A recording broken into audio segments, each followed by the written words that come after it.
Acha. So in today's class,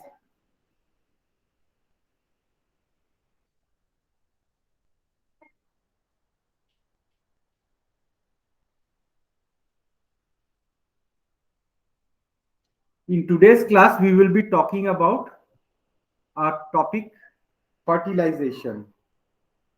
So as you know, fertilization means fusion of haploid gametes, egg and sperm. So egg or ovum plus sperm, you get a zygote. So there are several reactions which occur. So the outside layer of an egg, so the outside layer of an egg is known as the zona pellucida.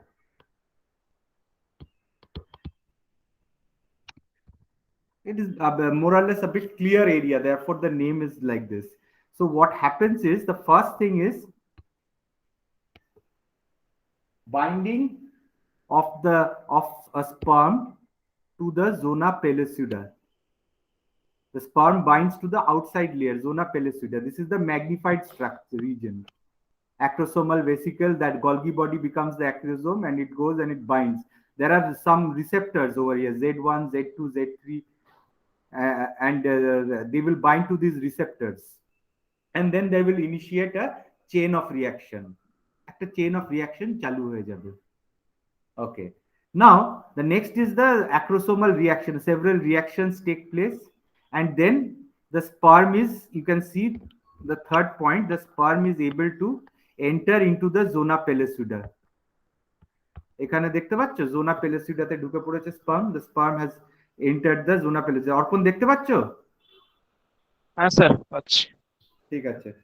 So the sperm enters it, and then the sperm plasma membrane and the ovum plasma membrane, there is a fusion of the plasma membrane. This takes place. In the next step, what happens?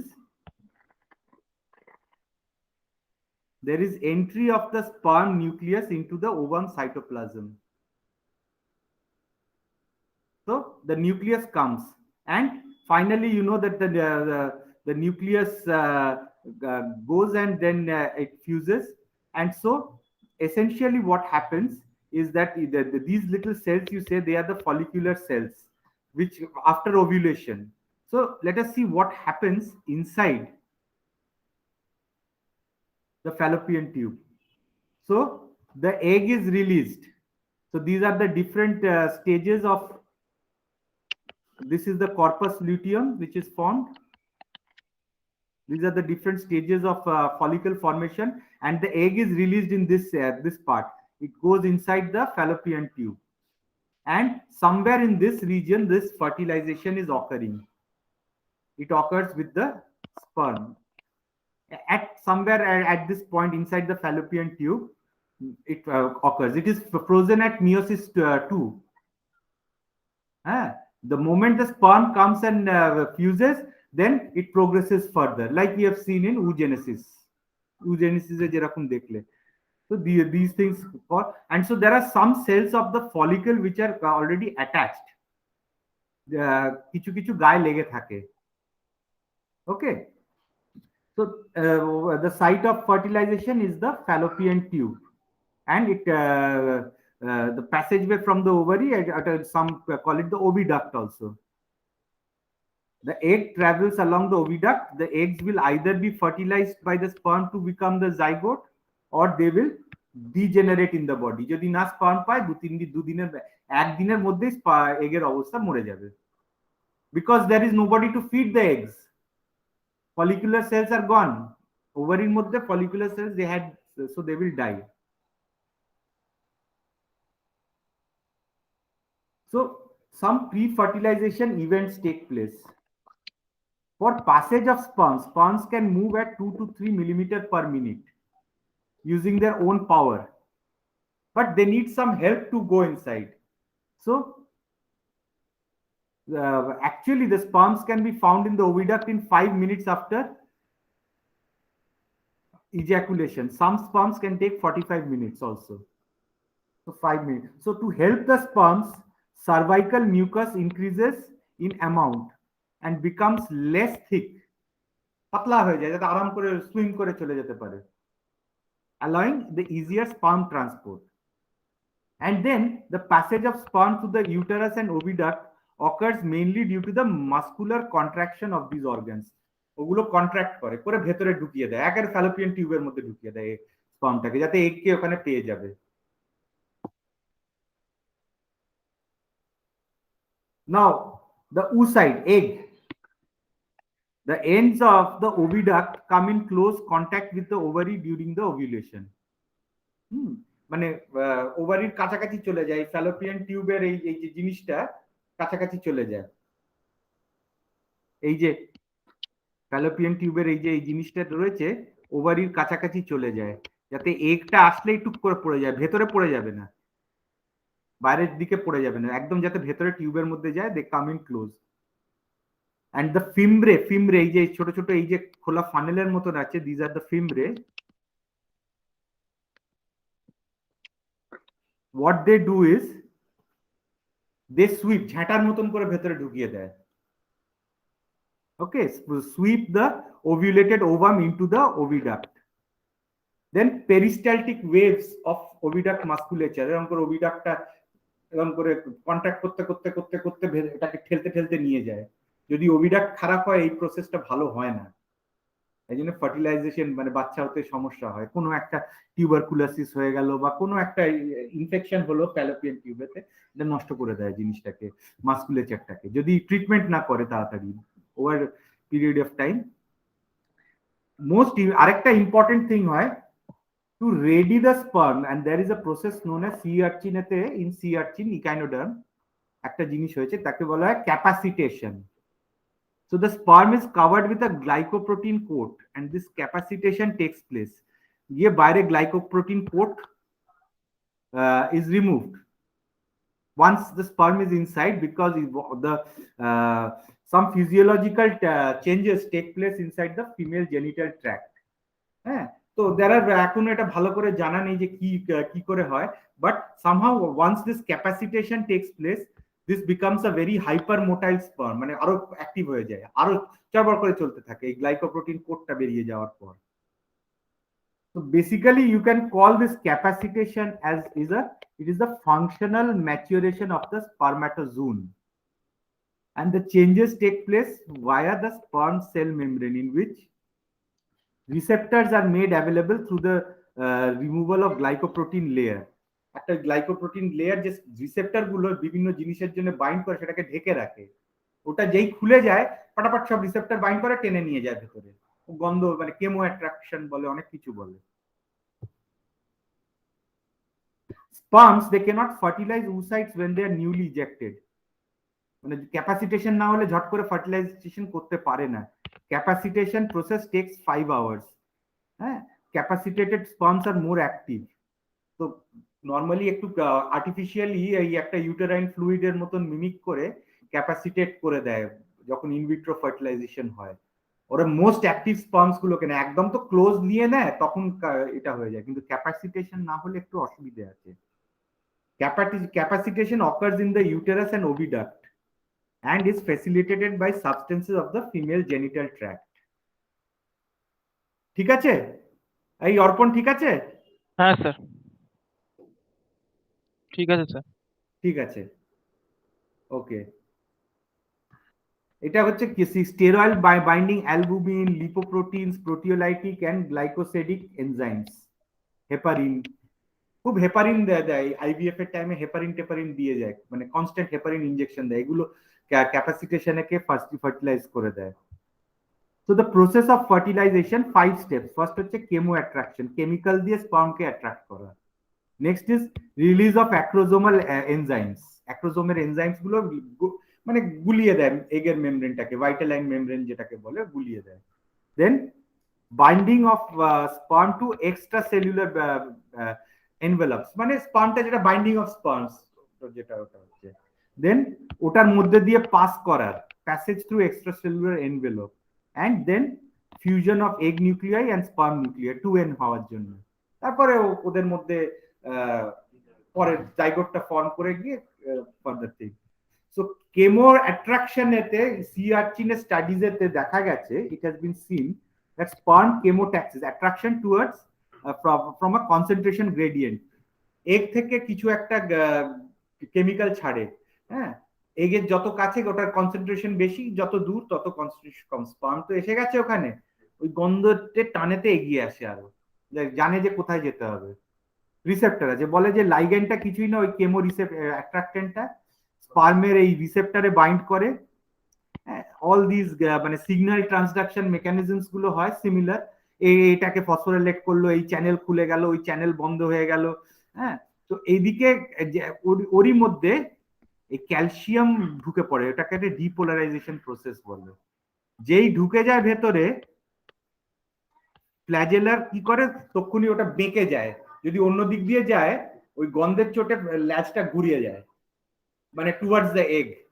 মানে এত সূক্ষ্ম mechanism যে যেদিকে এদিকে ওদিক যাবে, তো যেদিকে ফ্ল্যাজেলার ল্যাজটাকে অটোমেটিক্যালি ঘুরিয়ে দেবে। এই এই এই পরপর এই প্রসেস গুলো, এটাকে বলা হয় কেমো অ্যাট্রাকশন। এই ছবিটা ভালো করে পড়ে গেলেই যথেষ্ট।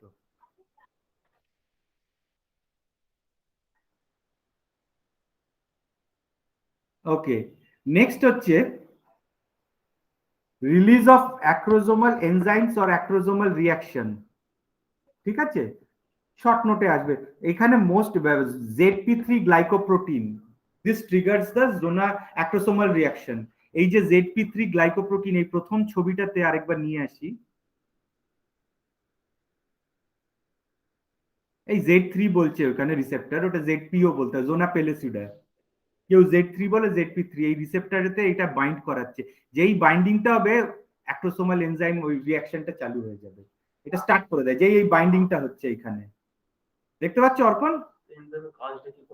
গোলা হ্যাঁ স্যার। গুলিয়ে দেয়, এগের মেমব্রেনটাকে গোলাতে হবে, তো নয়তো ঢুকতে পারবে না, গলিয়ে দেয়।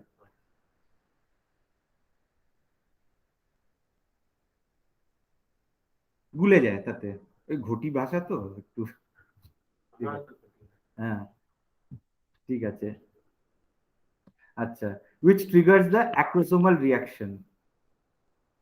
ওকে, সো তাহলে কি বলছে, দে অকার when sperm come into contact with the corona radiata of the oocyte, বাইরের জায়গাটা corona radiata, হ্যাঁ, it comes and binds।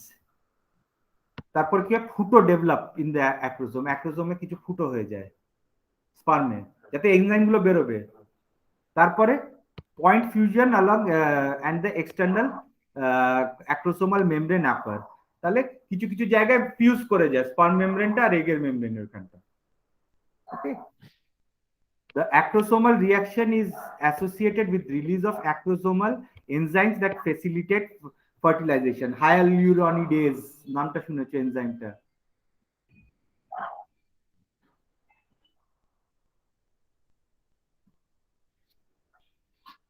এই যে এই ছবিটা, স্পার্মটা গেল করোনা রেডিয়েটাতে, ফলিকুলার সেলস আছে, হ্যাঁ, তার তলায় জেলিটা রয়েছে, জোনা পেলেসিটা, যেখানে ZP3 রিসেপ্টরটা রয়েছে, তার তলায় ভেতরে এগটা রয়েছে।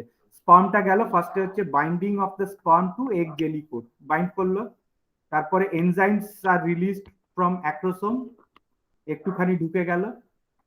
তারপরে enzymes digest the egg jelly coat, হ্যাঁ, তারপরে স্পার্ম নিউক্লিয়াসটা ঢুকিয়ে দিল ভেতরে। Acrosomal reaction, this is the process. এই ছবিটাই এখানে লেখা রয়েছে। স্যার একটা কোয়েশ্চেন ছিল। হ্যাঁ বলো। বলছে প্রথমে করোনা রেডিয়েটা থাকে, তারপরে এই জোনা পেলিসিটা থাকে। জোনা পেলেসিডা থাকে। তাহলে স্যার মানে করোনা রেডিয়েটা কিছুই না, এই যে বেরিয়েছে না গায়ে একটা লেয়ার অফ ফলিকুলার সেলস থেকে যায়, আচ্ছা, ওটাই তো হচ্ছে ওগুলোকে করোনা মেল্ট রেডিয়েটা। করতে হয় না? না মানে ওগুলোকেও কি মেল্ট করতে হয়, না এমনি ওটার ওগুলোকে থেকে বের বাদ করে দিয়ে? সরাতে হবে তো। আচ্ছা আচ্ছা। হ্যাঁ, ওই করোনা রেডিয়েটার সঙ্গে টাচ হলেই অ্যাক্রোসোমাল এনজাইমস গুলো এসে যায়। তারপরে জোনা পেলিসিডার মধ্যে Z3 রিসেপ্টরের সঙ্গে বাইন্ড করে, তারপরে অনেক কিছু হয় ঘটনা, যে আচ্ছা, ঘটনাগুলো হয় অ্যাক্রোসোমাল রিঅ্যাকশনটা। ঠিক ঠিক আছে। আছে। হুম হুম হুম, আচ্ছা।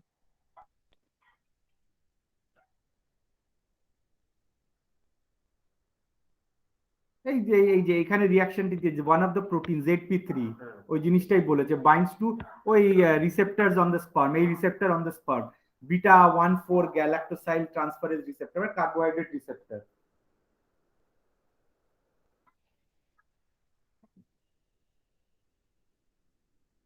এই যে হায়ালুরনিডেজ এনজাইমটা, তারপরে টিউবাল মিউকোসাল এনজাইমস, এই যে করোনা রেডিয়েটার মধ্যে দিয়ে যাওয়ার জন্য এই এনজাইমটা কাজ করে।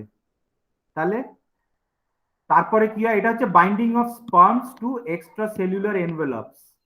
তো the flagella also aids in corona radiata penetration.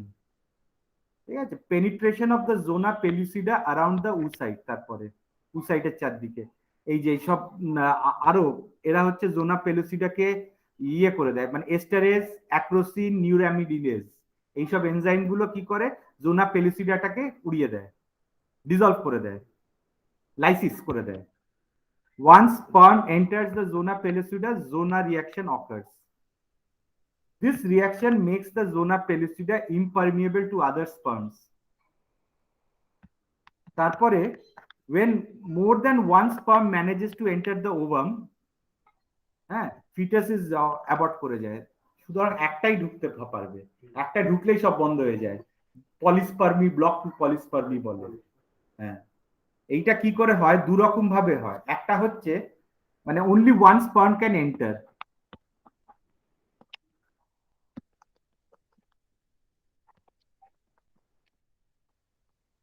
only one sperm can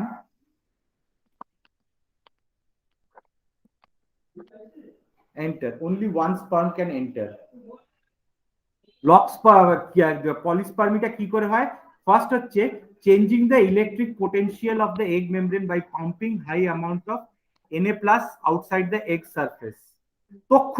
তৎক্ষণাৎ একটা স্পার্ম ঢোকার সঙ্গে প্রচুর সোডিয়ামকে বের করে দেয় বাইরে, active reaction, there is energy, immediately ওটা হয়ে গেলে পোলারাইজেশন চেঞ্জ হয়ে যাচ্ছে, স্পার্ম রিপেল হয়ে যাবে, প্লাস প্লাস রিপেল হয়ে যাবে, স্পার্ম আর ঢুকতে পারবে না। ঠিক আছে, this is called fast block. তবে এটাকে ওভারকাম করে নেয়, তাই জন্য এইখানে তার cortical reaction occurs in the fertilization when a sperm cell unites with the plasma membrane. এই কর্টিক্যাল রিঅ্যাকশনটাই হচ্ছে সোডিয়ামকে বের করে দেওয়া। ঠিক আছে, তারপরে হচ্ছে জোনা পেলুসিডা মডিফাই হয়ে যাবে, ব্লক করে, এরপরে হবে স্লো ব্লক অফ পলিস্পার্মি। সেটা ফার্স্ট ব্লকটা আরেকবার বুঝিয়ে দিন না। যেই স্পার্মটা বাইন্ড করবে, একটা স্পার্ম যেই ঢুকে যাবে ভেতরে নিউক্লিয়াসটা, ইমিডিয়েটলি অনেক সোডিয়াম বার করে দেবে বাইরে, Na+ কে বাইরে বের করে দেবে, অনেক সোডিয়াম আয়ন্স ইমিডিয়েট। তাতে কি হয়, নার্ভ ইম্পালসের মতন এটা চেঞ্জ হয়ে যাবে membrane potential, the membrane potential will change. ঠিক আছে, যেই মেমব্রেন পোটেনশিয়াল চেঞ্জ হয়ে যাবে আর ঢুকতে পারবে না, অলরেডি রিপেল করে দেবে স্পার্মকে ওখান থেকে অন্য বাকি স্পার্মদের। কিন্তু এতগুলো স্পার্ম লাগে কেন, 5 বিলিয়ন স্পার্ম, 5 বিলিয়নের থেকে কম লাগে, 5,000 স্পার্মই হয়ে যায় good sperm, because of this acrosomal enzymes গুলো সবকটা লাগে, একটা স্পার্মের অতটা নেই, সবকটা স্পার্মের ওটা দিতে হয়, সবাই গিয়ে হেল্প করে একজনকে ঢোকার জন্য, ফাইটিং হয়, মানে ইটস লাইক এ কর্পোরেট, মানে তো সবাই মিলে কাজ করছো একটা গোল অ্যাচিভ করার জন্য, করে তুমি একজন বস হবে, বাকিদের তাড়িয়ে দেবে। তো তুমি জানো যদি আমি হই, তোমরা সবাই হুড়মুড় করে উপরে লাফাচ্ছ, এবারে একজন সাকসেসফুল হবে, কিন্তু মানে যদি সবাই মিলে জয়েন্টলি কাজ না করো, কেউ পারবে না, ধরে একজনকে নিয়ে নেবে, বাকিদের তাড়িয়ে দেবে। ব্যাপারটা হচ্ছে অনেকটা খুব নোংরা এইরকম টাইপের, মানে the philosophy is very, it's like fight to survive, fight for survival, কিন্তু মানে সব জয়েন্টলি করছো, কিন্তু লাস্টের দিকে লাস্ট স্টেপটা হচ্ছে আমার, তখন আমরা কম্পিটিটর, একজন একটু গুটিয়ে ঢুকে পড়লো, ব্যাস বাকিরা সব ডেড, পলিটিক্স করে বা যাই করে সে ঢুকে পড়লো। ঠিক আছে, এবারে স্লো ব্লক টু পলিস্পার্মিতে কি হলো, যেই ওটা খুললো, সোডিয়াম যেই বেরোলো, আস্তে আস্তে কি হলো, H2O ইজ অ্যাবজর্ব, বাইরে সোডিয়াম ইয়ে করছে, H2O টা অ্যাবজর্ব করলো, causing the membrane to swell and push the vitelline membrane away from the plasma membrane. এগের কাভারিংটা হচ্ছে vitelline membrane, ওটা কি হলো বাইরে থাকে, তো ভেতরে প্লাজমা মেমব্রেনটাতে জল যদি ঢুকে যায়, কি করে সেটা আস্তে আস্তে ভাইটাল অ্যান্ড মেমব্রেন যেটা বাইরে আছে তাকে ঠেলতে থাকে। হ্যাঁ, তো কি হলো, বাকি স্পর্মদেরও আটকে দিল, ঠেলে দিচ্ছে বাইরে, ফুলে যাচ্ছে, ফুলে গেলে আর আর ঢুকতে পারছে না তারা, তাও ঢুকে যায়, তখনই অ্যাবর্ট হয়ে যায়। এই যে ফার্স্টে হলো কি স্পার্ম বাইন্ডিং টু হলো sodium influx, membrane potential change, first block to polyspermy, এক গল্প হয়ে গেল। তারপরে কি হলো, একটা কাইনেজ এনজাইমকে স্টিমুলেট করলো, সেটা ফসফোলাইপেজ সি, আরেকটা মানে সিগন্যাল ট্রান্সডাকশন হলো। ওটা করে করে কি হলো, আরেকটা IP3 পাথওয়ে দিয়ে আরেকটা সিগন্যাল ট্রান্সডাকশন হলো, প্রচুর ক্যালসিয়াম রিলিজ করলো। ঠিক আছে, এই ক্যালসিয়াম ভেতরে ঢুকলে কি হয়, ফার্স্টে NAD প্লাস কাইনেজ কে অ্যাক্টিভেট করে দেয়, dehydration of cyclin and inactivation of MAP kinase, this are all the things happen. এইটা যেই হয় মাইটোটিক সাইকেল চালু হয়ে যায়, মানে এগের যে সাইকেলটা ফ্রিজ করেছিল ওটা চালু হয়ে যায়, মানে এবারে জাইগোট ফর্মেশন তৈরি হয়ে গেল। ঠিক আছে, তারপরে কি হলো, মেমব্রেনটা যে গলে গেছিল জাইগোটের মেমব্রেনের এইটা হলে মেমব্রেনের বায়োসিনথেসিসটা চালু হয়ে যায়, এই প্রসেসটা। ক্যালসিয়াম রিলিজ হলে কি হয়, কর্টিক্যাল যে গ্র্যানিউলস থাকে তারা বাইরে ছেড়ে দেয় কর্টিক্যাল গ্র্যানিউলসকে, এরা আর স্পার্মকে ঢুকতে দেয় না, স্লো ব্লক টু পলিস্পার্মি, আর একটা হায়ালিন মেমব্রেনের লেয়ার হয়ে যায়, হায়ালিনের থ্রু দিয়ে যেতে পারে না জিনিসটা।